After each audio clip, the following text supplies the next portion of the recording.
Hey, what's up everyone? It's Duncan from overlandjournals.com. When you remote overland for extended days, garbage buildup can be quite a challenge. In this video, I talk about what I do to manage my garbage. I'll see you in a bit.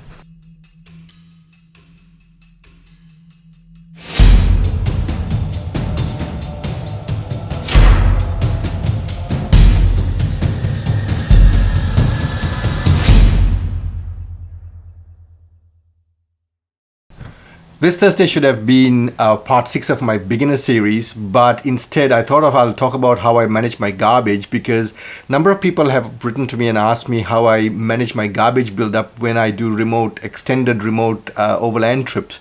So I thought this kind of complements what I've been talking about in my beginner series, so let's get into it. When you do remote overlanding, especially here in Australia, places where you can replenish stocks as well as offload your garbage, it can be few and far between, and depending on where you go, such places can be many hundred kilometers apart. So what that means is we carry a considerable amount of supplies to be self-sufficient. But at the same time, what that also means is, depending on how long your trip is, your garbage buildup can be quite considerable. Now, as some of you would know, we have a wagon, so throwing the garbage in at the back of the wagon is not always possible because of all the other gear that we carry. And at the same time, you really don't want that smell coming through. Whereas if it was a ute or a pickup truck, then it's a bit different. So what we've done is we've got one of those bin bags which gets mounted onto the spare wheel at the back, and that carries a fair bit of garbage. So we throw a lot of our garbage in there. But then, depending on how long the trip is, that tends to overflow. So to carry the overflow, I've got a lightweight box that's mounted on the roof rack, and we throw everything else in there. Despite having these two locations to put my garbage, there are a limited space. So depending on how long our trip is, that could also become filled up.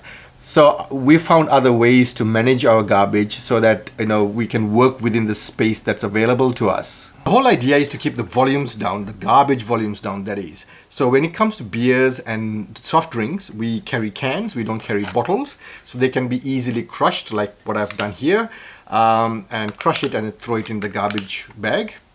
And then bottled water, we carry a considerable amount of bottled water because, especially in Australia where we have a very dry climate, keeping hydrated is very important, and hot not to mention. So bottled water is something we carry quite a bit depending on how long the trip is. But what I make sure when I buy bottled water is the material, the plastic, the thickness of the plastic the bottle is made out of, because you get some which has very rigid bottles. These ones I like because they are very soft. And what I do after I've used up the contents in here, what I do is I take the cap out, and then it's easy to crush it. It's easy to crush.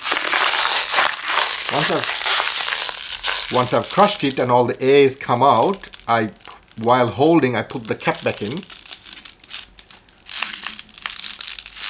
so that no air gets in, and then that's the amount of volume that it comes down to. So that's easy to throw in as well. It comes things like cutlery, crockery, plates, cups, and so on. Now, of course, you'll be saying, well, that's easy, but you carry reusable, so there's no garbage buildup.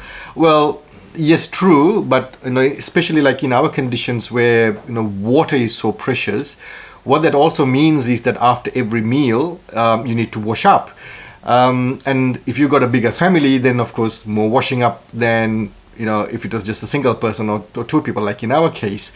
So washing up means using up water, and when water is so limited, you need to find ways. So that's what we've done, and we found this really cool business based in Melbourne, and they've got this brilliant online store where they sell biodegradable and 100% biodegradable and compostable products, which that means you can dispose after every meal without any worries and without having to wash up.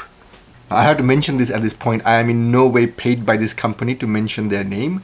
I am simply mentioning their name because I think they do some really great products. I like their products. I buy their products quite often, and it's a brilliant environmental solution as well. Now, the name of the business is Going Green Solutions. They're based in Melbourne. So if you're based in Melbourne, you can, pop into their store, or if you're anywhere else in Australia or anywhere else in the world, go check out their online store. I'll leave a link to their store in the description below. They have a wide range, and they basically supply to the entire catering industry. But there are products in there which I found very useful to us as overlanders, remote travelers. And what I really like about their products is they're 100% biodegradable and 100% compostable, made out of plant resources. So what we have got from their range is plates, soup bowls, can be used for soups, desserts, anything, cups, they come with lids, teas, coffees, drinks, anything, and then also forks, knives, spoons. And as I said, they're all 100% biodegradable and compostable. Now, what I try to do is I try to bring back as much of this as possible, especially these biodegradable products. And why bring it back home? Well, when I get home, I turn them into compost, and then goes into my garden. So there you go. It saves me a bit of money in compost. At the same time, it's a brilliant product for environmental concerns.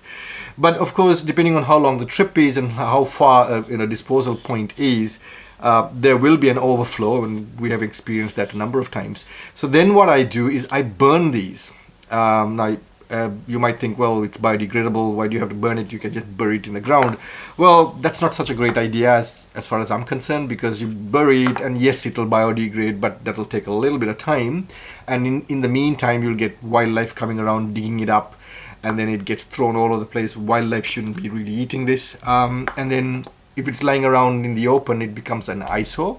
So burn it and bury it. And by burning, what you're doing is you're speeding up that biodegrading process. Now, this same company also sells biodegradable toilet paper, which we also carry with us. And again, same thing, because it's biodegradable, once you've done your job, rather than just covering it up with soil, which would be the natural tendency to do, carry one of these. I carry one of these. This is a blowtorch, useful for many other reasons as well. But after you've done your job, use this and then burn the toilet paper and then cover it up. So yeah, that's another use for a blowtorch. Now, as an overlander, you might have your own way of managing your garbage. I'd love to learn, so please do share in the comments below. It'll also benefit the rest of the community. And I hope you liked this video and found it useful. Please give it a thumbs up. If you haven't subscribed already, please do subscribe to my channel. I love to share my experiences in overlanding with the rest of the community. And I'll see you next week when I come up with my next video. So until then, thanks for watching.